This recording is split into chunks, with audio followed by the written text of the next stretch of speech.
So what amazing features have Panasonic given their new GH6 to keep Micro Four Thirds relevant in 2022?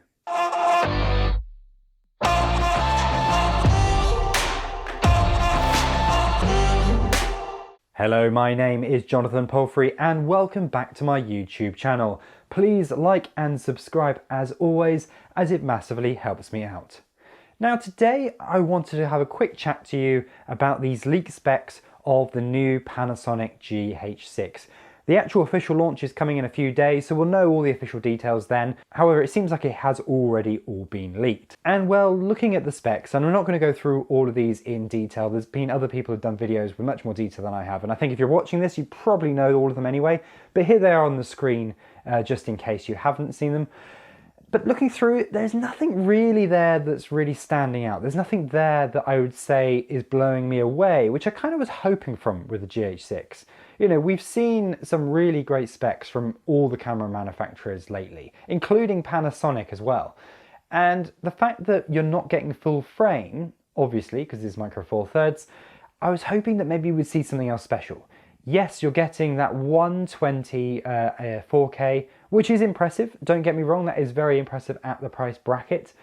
But I guess I was hoping they may be pushing the envelope a bit more. We know we can get full frame 120 from other cameras, maybe a bit more expensive like the A7S, but it does exist. But what I'd love to see is maybe some higher frame rates to really kind of make Micro Four Thirds relevant again. And that's my maybe concern with the GH6. Now don't get me wrong, before you accuse me of being a Sony fanboy, Canon fanboy, Blackmagic fanboy, whatever, I don't care.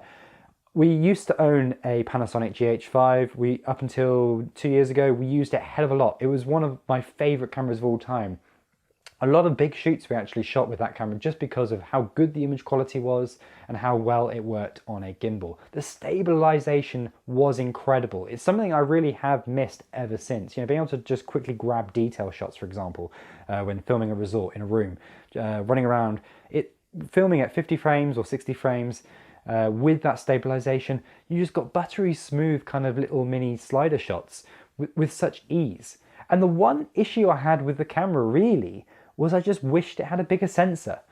And well, Panasonic sort of did that. They released other cameras, you know, like the S1H and like the very affordable S5.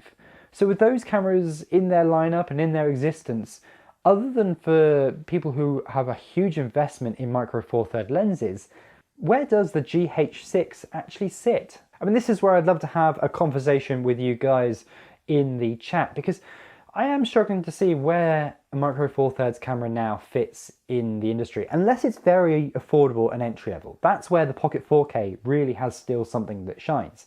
The fact you're getting incredible image quality and a really great camera for such an affordable price. Now, don't get me wrong, it's got many flaws that make it hard to use. But for the price, you really can't complain, and it is a great entry into the sort of filmmaking world. And that's where I think the GH6 could sit. However, with the sort of expected price, it's going to go way beyond that. It's certainly not going to be that entry-level camera for people. You know, it's probably going to be mostly for people upgrading from a GH5. But are those people still there? Are they still using their GH5s, or have they moved on to other cameras, whether within Panasonic sort of range or going to other manufacturers like Canon or Sony? After all, the body size of the GH5 and GH6 are not that much different than other mirrorless full-frame cameras. You know, the A7 IV is very similar sized to the GH5 GH6, so you're not really saving any room going for Micro Four Thirds over full frame in a lot of cases. Yes, okay, the lenses are generally smaller, but you can still also get full frame lenses that are also small if you don't need the higher apertures, for example. And that brings me to other sort of disadvantages of Micro Four Thirds. You know, that smaller sensors mean you're not going to get as shallow depth of field. It's not going to be as good in low light. And okay, you could say, well, I don't need those features. I don't want shallow depth of field and everything. And that's perfectly fine reasons, but why not have it there as a choice? You know, that's the beauty of having full frame cameras now. You can shoot cropped, you can stop down and give yourself more depth of field. But also you can go the other way. You can go shallow if you want to. If you need to blur something in the background, you can improve the low light ability of the camera just by changing the aperture. I just feel a bit like, why would you choose not to have that ability in your camera system? From these leaked specs, I also do have concerns over the autofocus and that perhaps it hasn't really been improved. It sounds like it's very similar. I mean, I'm sure it's made little improvements like they have done in the last few years. It still sounds like it's a long way off what the Sonys and Canons can produce. And that really has been Panasonic's Achilles heel. People love how the Panasonics work. They love the system, they love the menus, they love all the video features and the monitoring features you get built into the camera. And that is amazing that Panasonic have already done that. You know, from a long time ago, they were including these features. They have been very much kind of the friendly manufacturer, other than maybe Blackmagic, of the filmmaking world.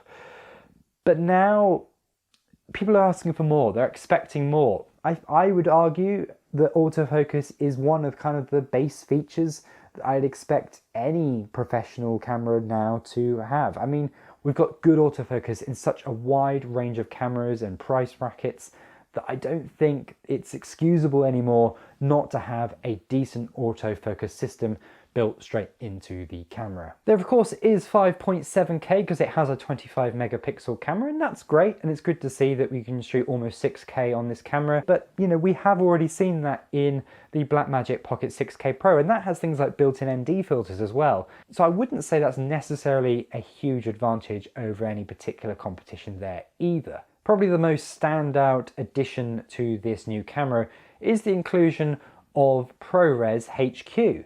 It seems to be a bit of a trend at the moment. The Prores HQ is getting into various cameras such as the Ronin 4D and the Mavic 3 Cine as well. But as with those cameras, why only HQ? Why are we not saying LT in these cameras? Is there a different licensing for some reason? I mean, that's a much more usable codec. To be honest, I think HQ for the vast majority of people is complete overkill, and it's huge data rates that most people really won't want to deal with. And I'm sure Panasonic's built-in codecs are more than good enough. But personally, if I wanted ProRes in the camera, I would want LT. And that's something that Blackmagic cameras do have built in. So it can be done. It's not like it's not a choice that Panasonic couldn't have gone down, a route that they couldn't have gone down. But they chose not to in this case. They chose to only go HQ like what DJI have done. And that is odd. Personally, I don't see the purpose of having just HQ ProRes. I think you'd be much better off having the normal 422 or just the LT in there. Also interestingly, no ProRes RAW, which is a bit of a shame we haven't got to see that built into a camera. I know that's to do with Red stopping other manufacturers including any RAW in their cameras. So I'd love to know what you think. Is there much need for a Micro Four Thirds camera in 2022? For me, the GH6 seems like an odd release. Like, yes, the GH5, when it came out, was pushing the boundaries in so many areas. This doesn't seem to be the case. Now that Panasonic have such a good full frame lineup, do we really need Micro Four Thirds anymore? Now that you can shoot high frame rates and you've got great autofocus and good stabilization in full frame cameras, do we need Micro Four Thirds anymore? I hope you found this video useful and you've enjoyed my sort of quick, maybe rant on this video. I do apologize for ranting about the camera because it's great, you know, I'm sure it's going to be a wonderful camera, and for some people out there it's going to make a lot of sense. But for me, I just wonder, what is the point?